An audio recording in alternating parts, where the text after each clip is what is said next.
Galatasaray lose to Juventus 3-2.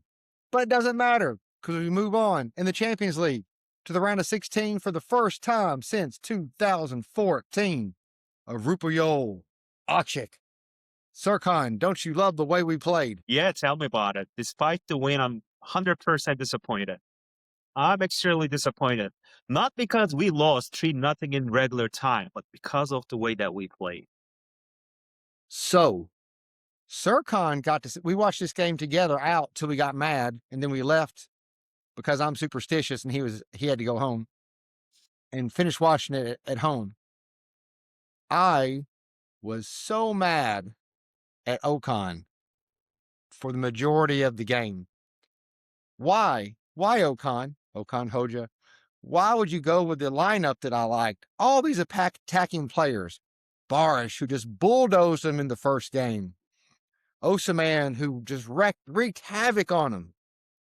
Why would you play that lineup and then play possession, defensive football, acting like you're scared to attack?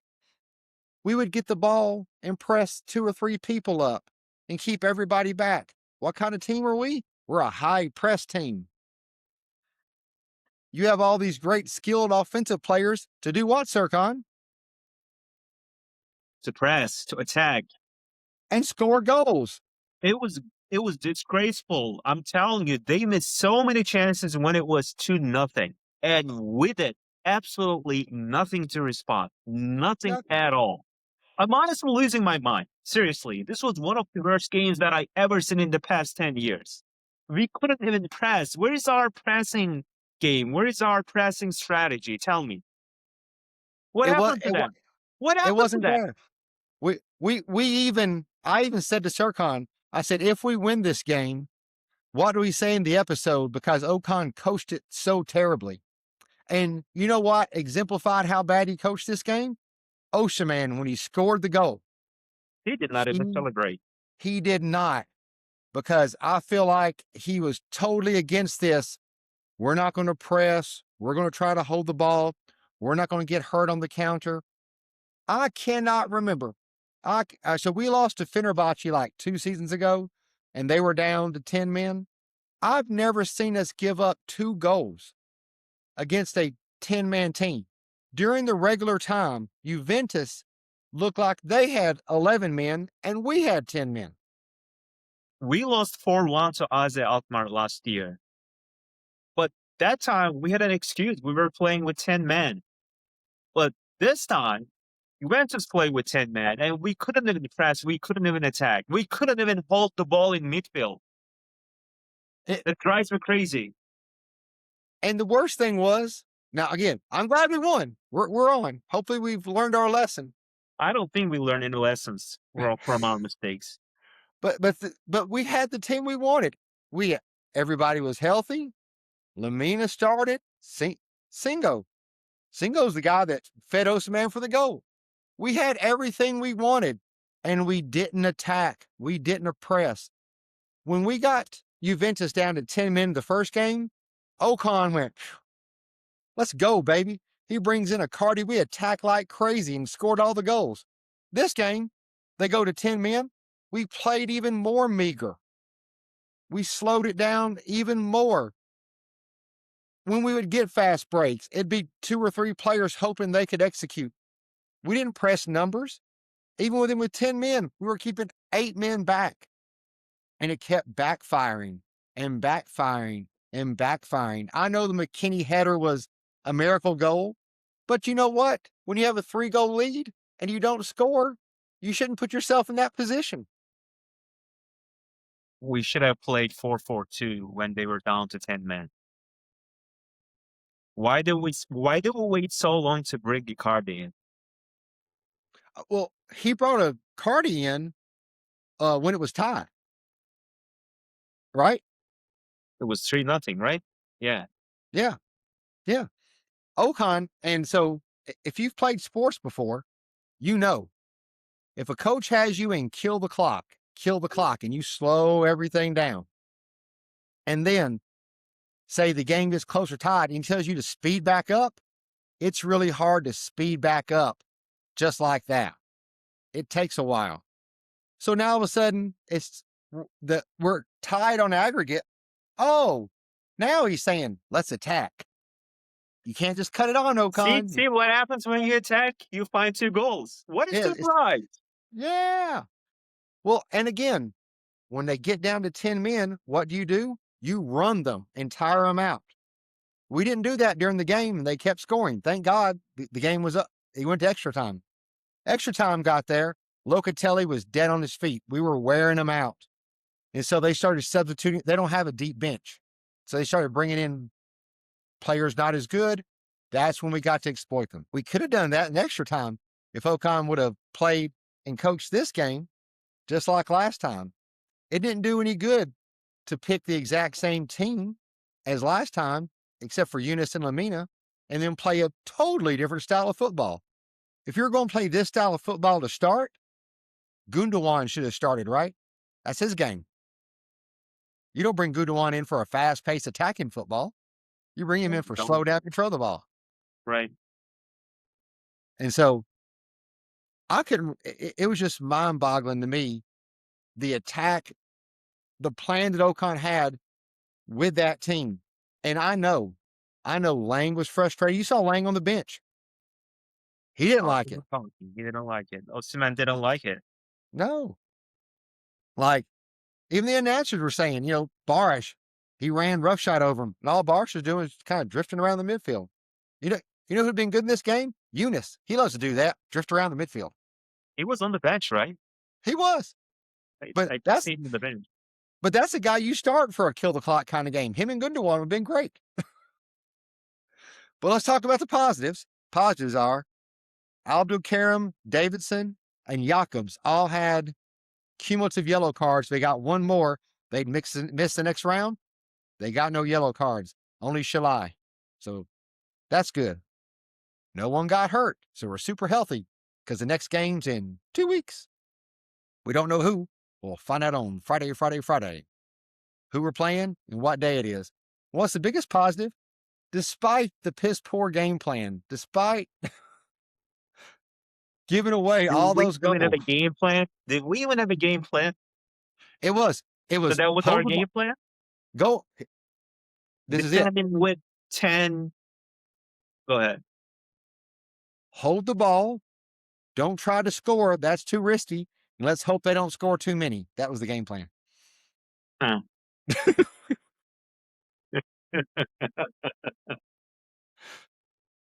Isn't that what it looked like? I don't want to see it in the video. No, I'll tell you later. No. That's what it looked like, right? Or, now, I don't think this is real. This looks like a game where like the bookmakers got to Ocon and said, we don't need you to move on. There's all the money's on Juventus. We'll give you a cut. That's how bad we played during the game. It looked like they were on the take because we were just passing the ball to other people, careless passes. It was terrible. The regular time was god awful. Just awful. What is our pass success rate? I think it's under 75%. Left to the right to the left. Left to the right to the right. And so Juventus's XG was 5. XG 5 with 10 men? Yeah. Oh wow, that's impressive. Yeah. Ours were 2. They had 9 shots on target. We had 6. They had 13 shots off target. That's how much they were attacking. We only had 5 shots off target. That's how little we were attacking. That's a shame. The stats that you're giving, that's a shame. We somehow controlled the ball more, 53%. Yeah, I'm telling you, left to the right to the left. Going back to the goalie. Then goalie passes back to left back. Then left back goes back to right back.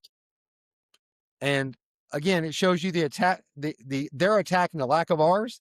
9 corners. We only had 4.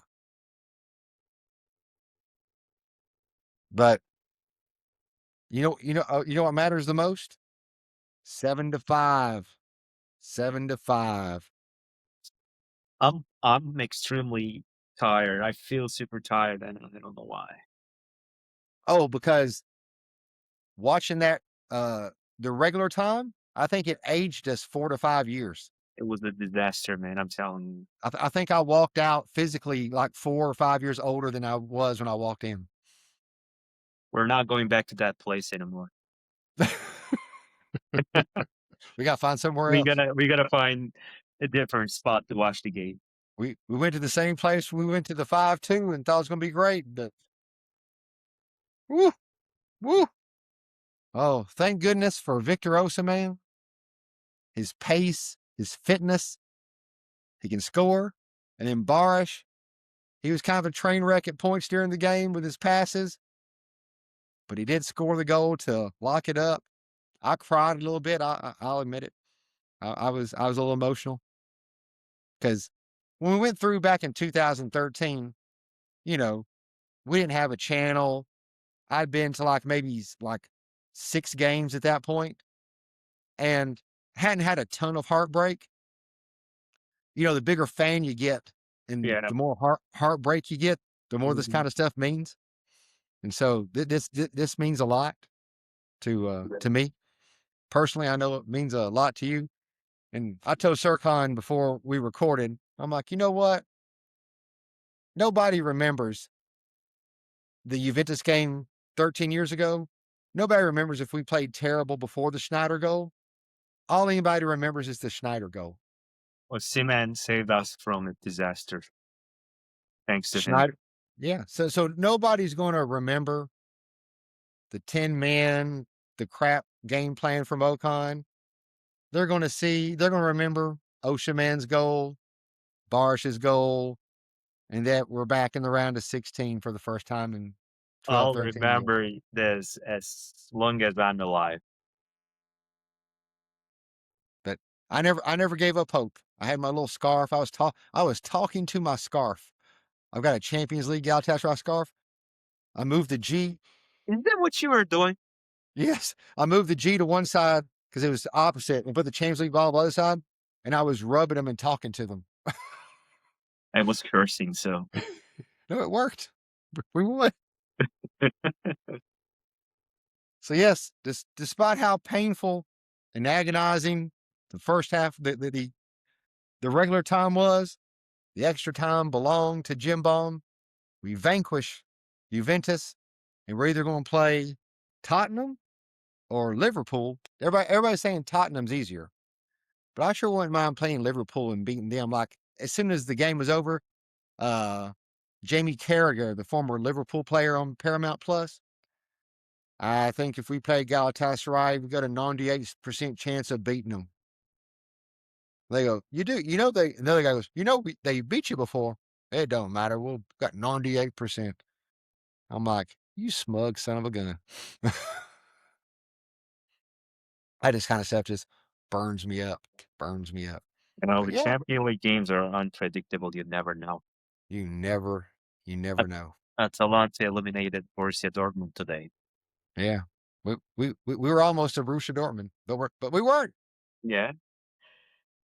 Now, again, now they're gonna look at us like a Bodo Glint. Everybody loves Bodo Glint. Well, Galatasaray we're one of the best 16 teams in Europe. Serkan, one of the best 16. I'm gonna go take some rest. I'm super tired telling you. Oh, those two goals were like mainlining cocaine or something. I'm jacked again. I'm jacked. In 2 weeks, we get to see Champions League football. I want No, to yeah, forget yeah. tonight.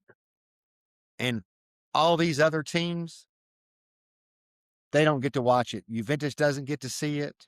Inter Milan doesn't get to see it. We get to see it. That's the So, positive side, yeah. yeah, when we go to bed tonight, if we'd lost, we went to bed all depressed and sad. Instead, we're going to bed with dreams of advancing into the final 8 in our heads. Yeah, we continue our dreams. So it's a wonderful day to be a Galatasaray fan, Serkan. Every day is, but this one is just a little better. So tell us in the comments, how did you feel somewhere around the 82nd minute? Did you think we were still going to win? Be honest. Serkan didn't. I still did, but I was starting to worry. And then tell us, who do you want to play in the second round? Or are you like me? It doesn't matter who we play. It doesn't matter. If we play our game, we can beat anybody in Europe. But if we don't play our game, we can get beat by anybody in Europe. So we need to play our game. Right, Sircon? Absolutely right. That's right. So thanks for watching. If you enjoyed this episode, you stayed this long, give us a thumbs up. If you watched a couple of these and you enjoy them, subscribe. Maybe even tell your friends. It seems to be catching on, so that's pretty cool. So we will be back after we play. Is it Alanyaspor on Saturday? Alanyaspor. Alanyaspor, and Maestro, who I want us to transfer, will come to Rams Park. So we didn't transfer him, so I hope he doesn't play super good because we didn't, because he probably wanted to get transferred. We're going to get overrun in midfield because our midfielders are super tired. That's all right. We have depth. We're going to start Gundogan. Gundogan will. We'll see how that goes. We'll talk about it Saturday. Yeah, we'll worry about Alanyaspor on Saturday. I'm going to have a great Wednesday night, and great Thursday and Friday because of this. Yep. So Galatasaray did it. We're all happy. Let's keep his Champions League dream going. And Hadi, Mbuk, Jimbo.